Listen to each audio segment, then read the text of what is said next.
Indonesia memiliki kekayaan ragam suku dan budaya di tengah perkembangan majunya teknologi dan modernisasi. Nama Meduana awalnya itu kayaknya ngambil dari dua sungai.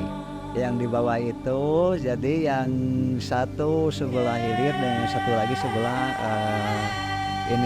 timur gitu. Jadi pertemuannya itu pas di wilayah sini gitu, muaranya itu. Namanya sama. Yang satu Sungai Cipandak, yang satu lagi Cipandak gitu. Ada salah satu kampung yang masih memegang teguh tradisi dan budaya Sunda yang sangat kental. Gitu. Dan cep di dia mah sepertinya asli orang dia mah seperti raka, abdi gaduh raka, kedah raka pang sepuna, pang wetana. Tong coba-coba ya nabi secara raja pang itu ketiasan. Uniknya lagi, masyarakat di kampung ini dikenal memiliki umur yang panjang.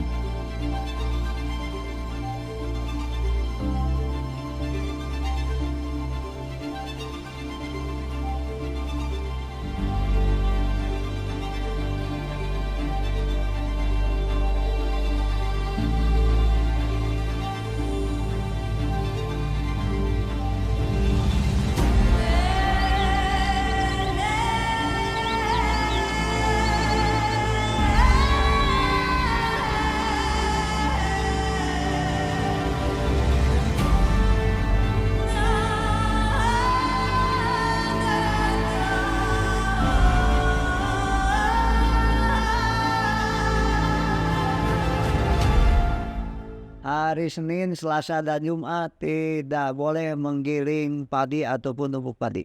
Hari Rabu tidak boleh menggunakan nyangkul pakai kerbau. Harus istirahat. Bila seandainya melabrak aturan tertentu, tanggung sendiri risiko. Mempersembahkan Ekspedisi Bumi Pertiwi episode Kampung Adat Minduana. Selamat pagi, jadi hari ini kita bakalan ke salah satu penjurunya Cianjur Selatan. Nah, kita akan eksplorasi ke kampung adat yang ada di Cianjur Selatan. Semoga bisa sampai dengan selamat dan dapat view-nya yang bagus, dan mudah-mudahan dapat sisi positifnya juga buat teman-teman yang nonton video ini. Oke kawan-kawan, kali ini kita udah baru sampai di daerah Soreang.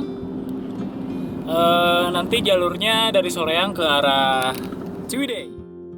Oke, kita baru sampai di Kebun Teh, Perbatasan Bandung dan Cianjur Selatan. Naringgul.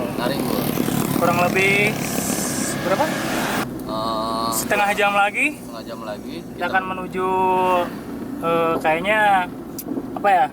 Jalan masuk ya ke kampung adatnya. Ke kampung adatnya. Karena di sini udah lost sinyal, nggak ada sama sekali sinyal.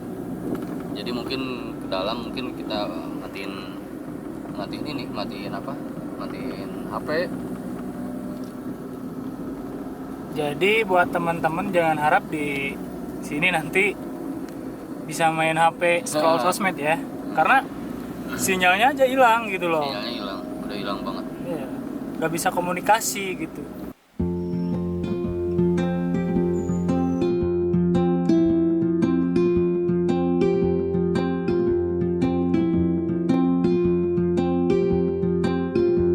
Sekali lagi buat teman-teman yang mau kesini, di sini gak ada sinyal, jadi jangankan buat scroll sosmed, buat komunikasi aja sulit gitu. Ya meskipun kalian gak ada sinyal juga tetap aja sulit buat komunikasi. Ya, tapi ya lebih baik ke alam, nikmati alam. Ya, lebih baik ke alam lah. Karena sama aja, kalian di alam gak di alam juga gak ada yang ngechat kan. Khusus jomblo. Termasuk saya. Aja. Oke. Masih sampean sing ndi kita? Yang Jogja. Jogja. Dulu rest area Naringgul. Masih 15 menit lagi untuk perjalanan ke lokasi. Istirahat dulu, makan dulu. Itu langsung tanpa sinyal. Gak ada sinyal ya. Gak ada sinyal ya. Ada sinyal. Oh teman-teman, di sini nggak ada sinyal tuh. Sinyalnya kosong. Makan Pak.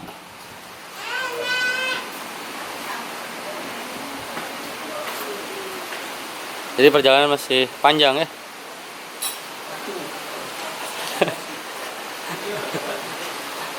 Butuh waktu, tenaga. Jadi saat ini kita sudah memasuki ke wilayah kampung adat Miduana.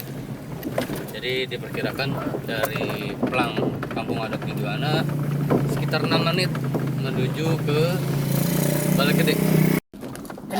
Ini mobilku gak bakal masuk ini. Bisa ngangkang bannya. Iya, bisa tapi mati gitu kan. Paling nyampe rumah bempernya ini. Langsung ganti kaki-kaki semua satu set. Mitsubishi. Terima kasih Mitsubishi yang udah ngasih support mobilnya untuk bisa ke pedalaman. Next nanti Mitsubishi kasih apa ya? Yang lain lah gitu. Oke lah, kita videoin jalannya dulu. Videoin jalannya.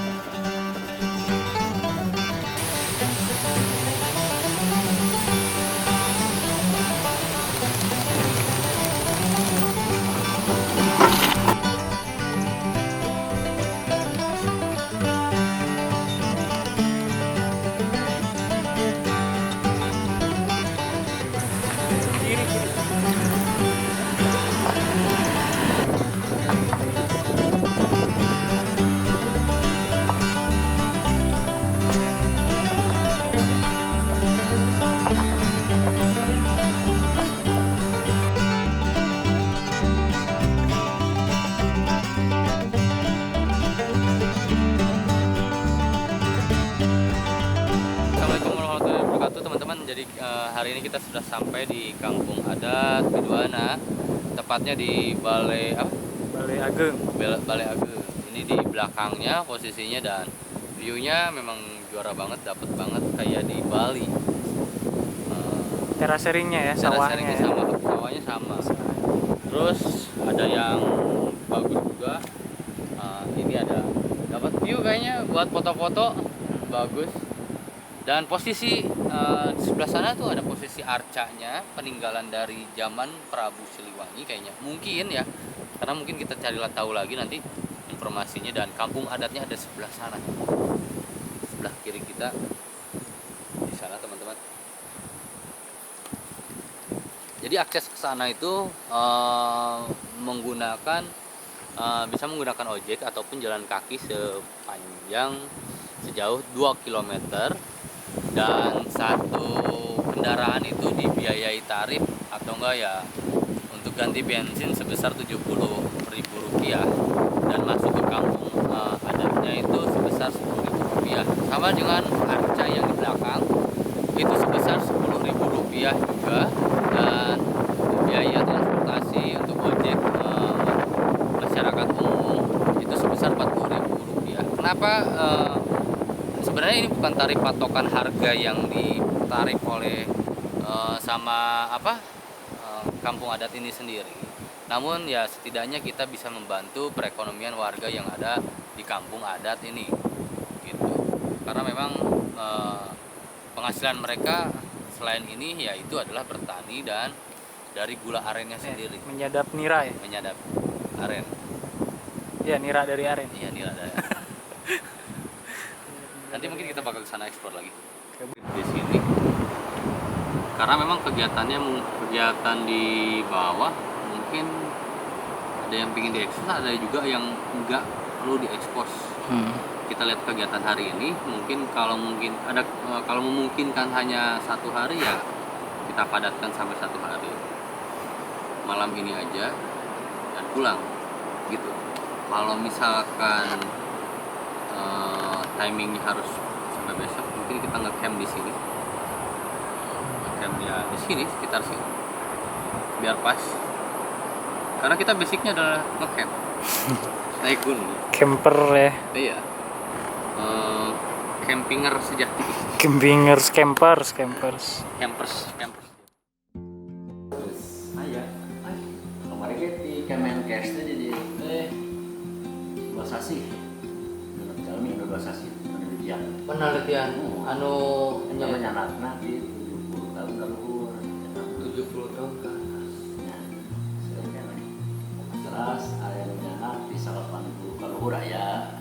Apa jadi sebenarnya?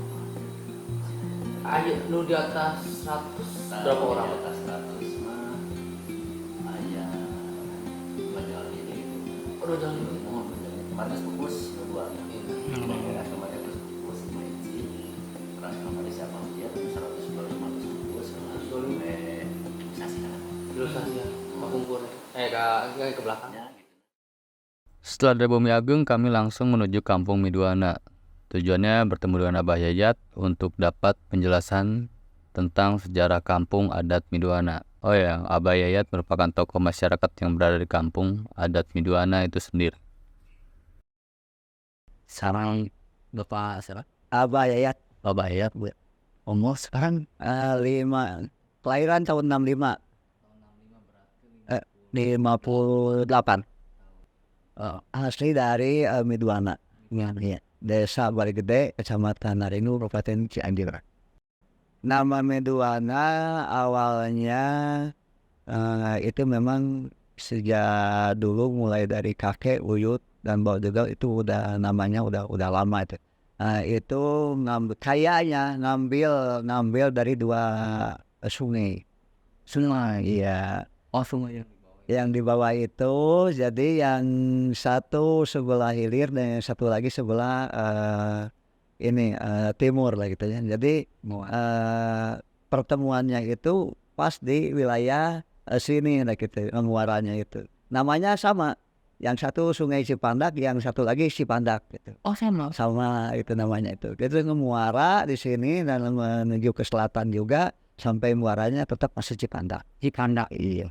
Kami ngambil dari 2 sungai jadi 1 Miduana itu. Kehidupan sehari-hari di warga di dia serabutan, Pak. Bertani, ada yang cari ini air nira. Oh, milarian saya nira. Umum ada aren. Ya, aren masih gula. Ada yang nyangkul untuk bercocok tanam padi.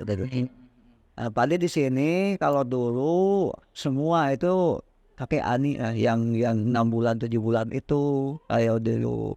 Kalau sekarang udah sekian persen, udah ada perubahan, udah mulai nanam padi-padi yang 3 bulan 4 bulan itu 4 bulan 4 bulanan banyak belum untuk. Tapi bina pertanian berarti damal tidak jauh, nggak jauh dari kerjaannya bertani. Nggak ada yang keluar, Pak. Nggak ada, cuma 1-2 ada juga itu. Misalnya yang sekolah, keluar sekolah, cari kerja ke kota. Tapi kadang-kadang dia itu sekian tahun bisa pulang lagi ke sini, gitu. Maksudnya bisa berumah tangga. Tapi yang ada juga yang di luar juga, yang di kota juga ada. Tapi pulang lagi nya persentasenya sangat kecil. Karena memang wilayah Miduana ini berlimpah yang besar, betul. Jadi semua tercukupi dan tidak ada anak-anak sini. Alhamdulillah, walaupun bagaimana juga nggak ada yang nganggur. Iya, Nggak ada yang nganggur. Bisa dibuktikan ada buktinya. Dan keunikan dari Miduana dengan alhamdulillah kemarin yang dari FKUI juga 2 bulan lebih di situ ya meneliti itu. Itu Kampung Miduana sama Madura. Oh, Madura. Jadi 2 kampung itu sama Kementerian Kesehatan ini ya, Ya. untuk sampel nasional. Ya, Jadi pola makannya seperti apa, konsep hidupnya seperti gimana, ada gitu. Itu nelitinya itu. Oh, itu tuh yang paling tertua berarti umur berapa? Yang tertua mungkin 120 atau 130, ada lebih, ada ya, gitu. Nah, yang tertua itu, ini 100 ke atas aja lah gitu. Terus lagi di sini karena anak-anak muda itu sengaja mulai dari dini dididik sama orang tuanya itu, misalnya anak-anak sekolah, udah pulang sekolah, Dek nanti kalau udah pulang tolong anterin makanan ataupun minuman ke ladang. Itu ceritanya. Jadi dia punya tugas. Maksudnya itu mendidik anak biar tahu pekerjaan orang tua, biar mengenal gitu. Jadi tidak langsung dia sama didiknya itu. Gitu. Terus Pak, apakah ada larangan nggak untuk dari kampung Linduana sendiri yang diterapkan untuk masyarakat Linduana? Ya. Itu sebetulnya dari diri juga ada larangannya dan banyak sebetulnya. Cuma tidak tertulis gitu. Tidak luar ini tidak boleh ya. Tidak gitu. Larangan misalnya hari Senin, Selasa dan Jumat tidak boleh menggiling padi ataupun tumbuk padi. Oh, itu ada 3 hari, Senin, Selasa dan Jumat. Senin, Selasa dan Jumat. Oh, Kalaupun kita tidak punya beras, biar nginjem dulu sama keluarga, sama tetangga itu. Nanti gitu ceritanya. Itu hari Senin, Selasa dan Jumat. Hari Rabu tidak boleh menggunakan nyangkul pakai kerbau. Harus istirahat. Ya, hari Rabu. Udah pada tahu lah gitu ya, udah tahu tidak mau. Terus lagi hari Sabtu. Hari Sabtu tidak diperbolehkan pergi ke hutan. Oh gitu Pak? Nggak boleh pergi ke hutan. Jadi warga udah tahu bila seandainya melabrak aturan tertentu, tanggung sendiri risiko. Itu. Jadi kita tidak mau ambil risiko satu itu. Terus lagi banyak.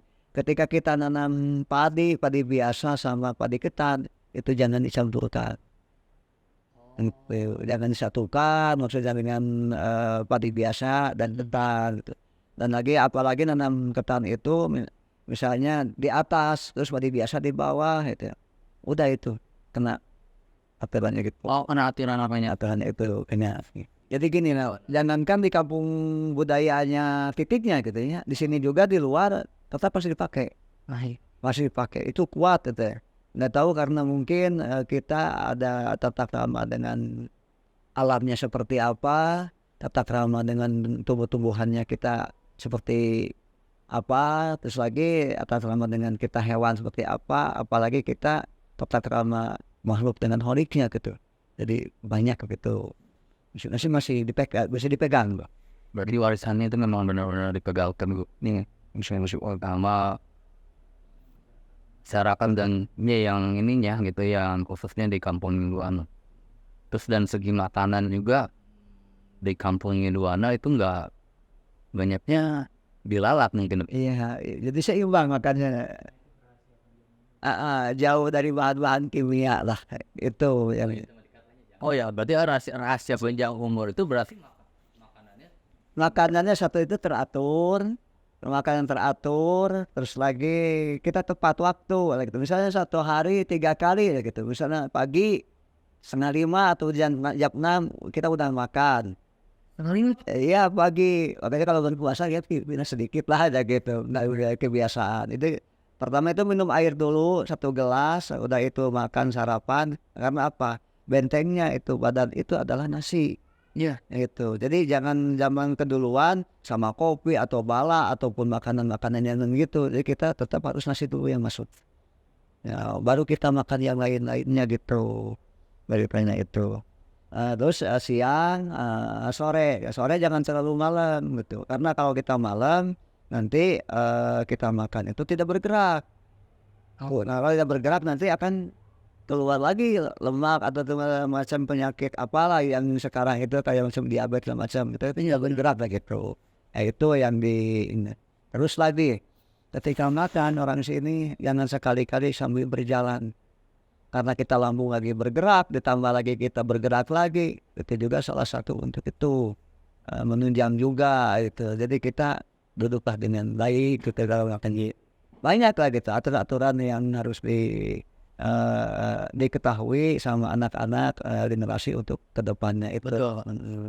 Nah nanti kalau kita udah bisa beradab-adaban antara hak kita ini, Bapak kalau nginep lagi ke sini silahkan Anda cek. Kalau di sini Pak motor, mobil segala macam nggak ada yang dikeluarkan, di luar aja di sini. Oh gitu Pak, bisa dibuktikan sama nanti cari informasi apalagi Bapak ada kaitannya nanti dengan pengamanan. Alhamdulillah Pak. Gitu saya akan bilang ini kunci-kuncinya enggak sudah dibawa, jadi diantarin ini tidak apa-apa. Kita karena ada kesibukan punya hak, kita jadi membimbing anak itu mulai dari agama, terus sebagainya, ada lagi dari budaya, jadi kita mengenal nanti. Jadi seimbang. Seimbang lah gitu, seimbang itu. Pak untuk patung yang ada di itu namanya patung Eyang Cempararang orang-orang sini. Cempararang. Itu menggambarkan di sini itu maaf ini perempuan digambarkan. Oh Gitu. iya. Karena ada di sini namanya ilmunya rahayu. Keselamatan. Kalau rahayu itu ulas asihnya ahan. Iyalah iya. Ini ulas asih atau nyaahan. Itu menggambarkan untuk itu cara-caranya untuk nanam padi tempat ada larangan-larangan yang tadi itu. Jadi kita itu jangan asal-asalan kalau nanam padi itu harus ada mipit amik ala bebejana itu. Jadi ada izinnya gitu dengan tempatnya gitu. Karena kita juga nanam padi mau itu yang ditanamnya hidup, yang menanamnya juga hidup. Jadi itu ayah teman hidup lah. Saling melengkapi kebutuhan. Kalau kita dengan hati ikhlas dan itu, insya Allah hasilnya juga akan baik. Di situ itu gambarkan untuk pojok yang Cempararang itu. Karena yang tadi ada simbolnya seperti gini, kita harus bisa berikhlas, bisa menerima apapun juga gitu. Itu. Karena di situ kita melengkapi itu rukun iman yang keenam. Baik dan jelek itu tetap itu adalah kekuasaan Maha Kuasa takdir. Kita harus bisa menerima. Itu belajarnya dari situ untuk masalah itu patung, karena itu jadi kajian kita juga, pelajaran juga, sehingga itu dikeramatkan. Jadi akhirnya sampai sekarang karena tahu warga di sini bahwa itu keramat, jadi ambil tidak yang mengganti, gitu. Tidak usah dijaga sebagainya. Pesan untuk kami ke semua warga-warga, teman-teman, rekan-rekan yang ada di dalam ataupun di luar, tolong perhatikan, apalagi bapak-bapak pejabat di kampung budaya Meduata ini sebetulnya sama dasarnya itu, cuma sedikit-sedikit yang berbeda mungkin karena faktornya itu adalah lingkungan dan situasinya itu sebetulnya sama anak itu. Untuk hal itu kita mari bisa menjaga sama-sama, artinya menjaga sama-sama itu mulai dini sampai dewasa, artinya sejak kita mulai dari diri kita masing-masing gitu, siapa kita dan kemana kita mau bagaimana kita ini gitu ya. Itulah gitu. Apalagi nanti kita udah saling memahami, memaklumi, mengenal asahnya kita saling mengenal kita budaya karena saking banyaknya gitu, di Indonesia itu budayanya gitu saking banyaknya, kita saling mengenal, saling menghargai, saling menyupportnya juga kayak gitu. Terus lagi sekarangnya asingnya gitu ya, asingnya di sini saling kita memaklumi ataupun kekurangannya, kelebihannya, apalagi udah kelebihannya itu saling kita bersilaturahmi yang baik, yang pantas gitu. Terus asuhnya kita itu disitulah kita kebersamaan, kebersatuan untuk negara Republik Indonesia sama untuk ini.